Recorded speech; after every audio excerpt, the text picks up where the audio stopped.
చిన్న సినిమాల మాస్ మసాక్రి అసలు ఏం జరుగుతుంది? ఇండస్ట్రీలో పెద్ద పెద్ద సినిమాలే కొల్లగొట్టలేని కలెక్షన్స్ అంతా ఇలాంటి ఒక చిన్న సినిమాలలో ఉన్న కంటెంట్ ద్వారా ఆడియన్స్ దాన్ని ఓన్ చేసుకొని టికెట్ ప్రైజెస్ కూడా ఎకో ఫ్రెండ్లీగా ఉండి ఆడియన్స్ రిపీట్ వాల్యూలో వాచ్ చేసే సినిమాల్లో ఇప్పుడు హే భగవాన్ కూడా ఒకటి ఆ లిస్ట్లో టాప్లో ఉంటుంది. హే భగవాన్ అని, హే భగవాన్ కాదు ఈసారి హే బల్వంత్. సో టైటిల్ అయితే మార్చడం జరిగింది. సో ఈ హే బలవంత్ గురించి మనం ఇప్పుడు మాట్లాడుకుంటే సినిమాలో ఉన్న పాయింట్స్ ఏవైతే మనం చూసుకుంటే ఆ పాయింట్స్ చాలా క్లియర్ కట్గా డిస్కస్ చేయడం జరిగింది. చాలా బాగా విశ్లేషించారు, చాలా బాగా చెప్పారు కూడా. ఎవరైనా అంటే ఇది ఓన్లీ క్లాస్ ఆడియన్స్కే లేకపోతే మాస్ ఆడియన్స్కే అన్నట్టు ఏమీ లేదు. అర్బన్ ఏరియాస్లో ఉన్న వాళ్ళు చూడొచ్చు, రూరల్ ఏరియాస్లో ఉన్న వాళ్ళు కూడా ఈ సినిమాని ఖచ్చితంగా హ్యాపీగా వాళ్ళు చూసి వెళ్ళిపోవచ్చు. అండ్ ఆ బిజినెస్ ఏంటో కూడా నేను రివీల్ చేయను, ఎందుకంటే స్పాయిలర్ రివ్యూ అవ్వకూడదని.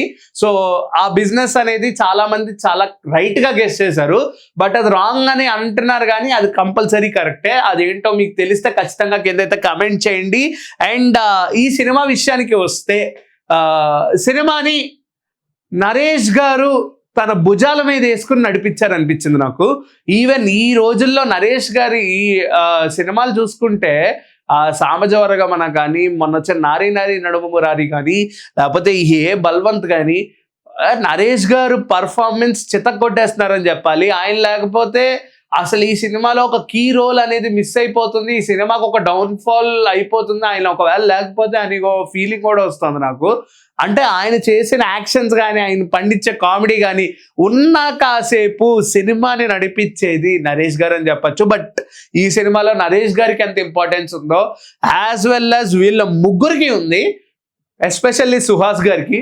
నేను సుహాస్ గారిని కలర్ ఫోటో కానీ, ఫ్యామిలీ డ్రామా కానీ, ఇటువంటి రైటర్ పద్మభూషణ్ కానీ ఇటువంటి సినిమాల్లో చూసాం, కానీ అంటే ఒక ఇంటెన్స్ లేకపోతే ఒక పేదవాడు అదేం లేదు. ఈసారి చాలా కరెక్ట్గా చేశారు. అండ్ నిజం చెప్పారు ఆయన, ఈసారి నేను ఏ పేదవాడిని కాదు, డబ్బులేనోడిని కాదు, బాగానే ఉంటాయి నా దగ్గర డబ్బులు అని చెప్పారు. సో ఆ బిజినెస్ ఫాదర్ బిజినెస్ని టేక్ ఓవర్ చేయాలనుకునే ఒక కొడుకుకి ఆ ఫాదర్ బిజినెస్ గురించి తెలిసిన తర్వాత దాన్ని టేకప్ చేస్తాడా లేదా, అండ్ ఆ బిజినెస్ గురించి తన లవ్ శివాని నగరంకి తెలిస్తే అది ఇంకెంత దూరం వెళ్తుంది, ఆమె యాక్సెప్ట్ చేస్తుందా లేదా. అండ్ శివాని నగరం ఆర్థడాక్స్ ఫ్యామిలీ గురించి ఈ ఒక్క సినిమాలో విశ్లేషించడం జరిగింది. అండ్ ఎస్పెషల్లీ సుదర్శన్ గారి గురించి మాట్లాడాలి. వాట్ ఎ పర్ఫార్మెన్స్ సార్, అసలు ఎక్స్పెక్ట్ చేయలేదు మీ దగ్గర నుంచి. సరిగ్గా వాడుకోని కమిడియన్స్లో ఫస్ట్ ఆఫ్ ఆల్ ఈ కరెంట్ జనరేషన్లో ఈయన ప్రజెంట్ టాప్లోనే ఉంటారు. సరిగ్గా వాడుకుంటే సుదర్శన్ గారి కామెడీ పీక్స్లో ఉంటుంది. అండ్ నిన్న చెప్తున్నా ఫస్ట్ హాఫ్కి థియేటర్ అంతా ఊగిపోయింది. ఒక చిన్న సినిమాకి, చిన్న సినిమా అనకూడదు, ఇది చాలా పెద్ద సినిమా. సో ఇటువంటి సినిమాకి మొత్తం థియేటర్లో ఉర్రూతలోకి అలా హ్యాపీగా నవ్వుకున్నారు. బయటకు వచ్చిన తర్వాత కూడా నవ్వారంటే సినిమా క్రియేట్ చేసిన ఇంపాక్ట్. ఒక సినిమా క్రియేట్ చేస్తే, ఒక సినిమా నడిపిస్తే జనం కూడా అలాగే నడుస్తారు, ఒక వ్యక్తి కూడా అలాగే నడుస్తాడు. సినిమాకి అంత బలం, సినిమా అంటే అంత గొప్పది.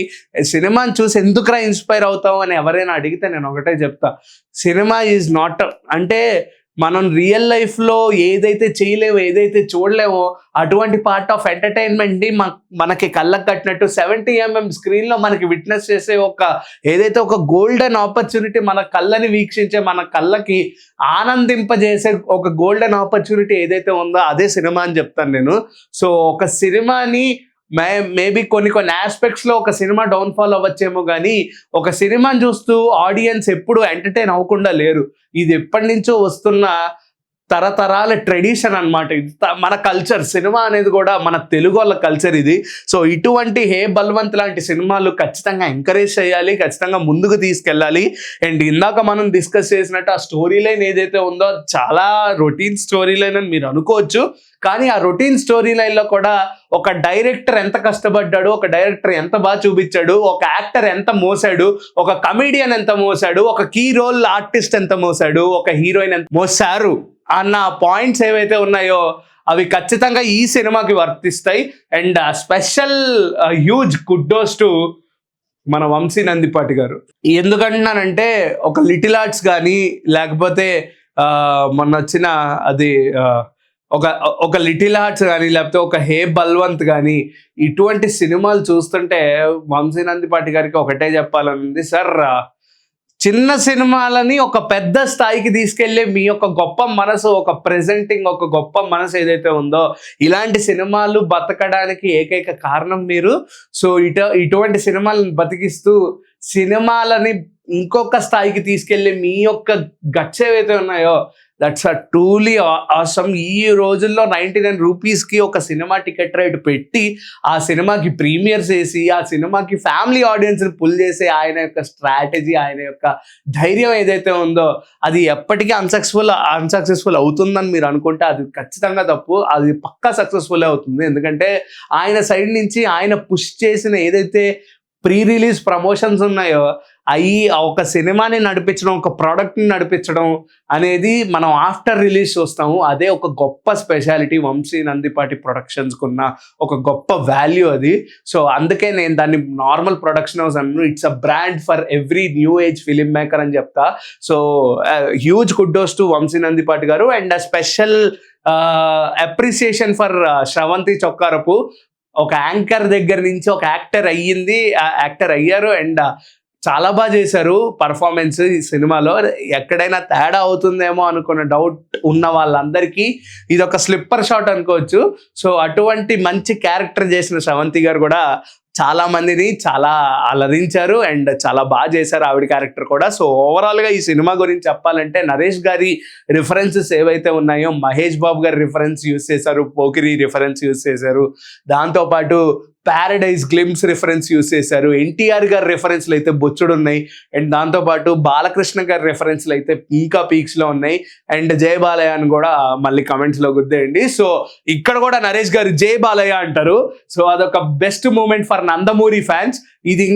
అది థియేటర్లో చూసినప్పుడే మీరు ఆ హై ఫీల్ అవుతారు. జై బాలయ్య అని గట్టిగా అరిస్తే ఒక 70mm స్క్రీన్ స్పీకర్ ఓఫర్ నుంచి మనకు వినిపిస్తే అది ఇంకెంత వైల్డ్గా, ఇంకెంత ఎగ్జైటింగ్గా ఉంటుందో మీరు ఆలోచించండి. అండ్ ఇటువంటి ఎంటర్టైనింగ్ రిఫరెన్సెస్ చాలా ఉన్నాయి హే భగవాన్లో. అండ్ నేను మర్చిపోతూనే ఉన్నాను, నాకు భగవానే మైండ్లోకి వచ్చేస్తుంది, but it's a Balwant. So ఈ సినిమాని ఖచ్చితంగా థియేటర్లో చూడండి. మీకు అఫోర్డబుల్ టికెట్ ప్రైజెస్తో 100-150 ప్రైజెస్తో థియేటర్లో ఉంది. ఇటువంటి చిన్న సినిమాలని పెద్ద స్థాయికి తీసుకెళ్లే మీ యొక్క ఆడియన్స్కి ఒకటే చెప్తున్నా, ఇటువంటి సినిమాలు చూస్తే ఇంకా కొత్త సినిమాలు, ఇటువంటి కంటెంట్ ఉన్న సినిమాలు బయటికి వస్తాయని మనస్ఫూర్తిగా కోరుకున్నా. And I would rate this film 3 out of 5. So మీకు ఎలా అనిపించుతుందో ఖచ్చితంగా కింద అయితే కామెంట్ చేయండి. Until then keep watching #you. This is Karthik signing of.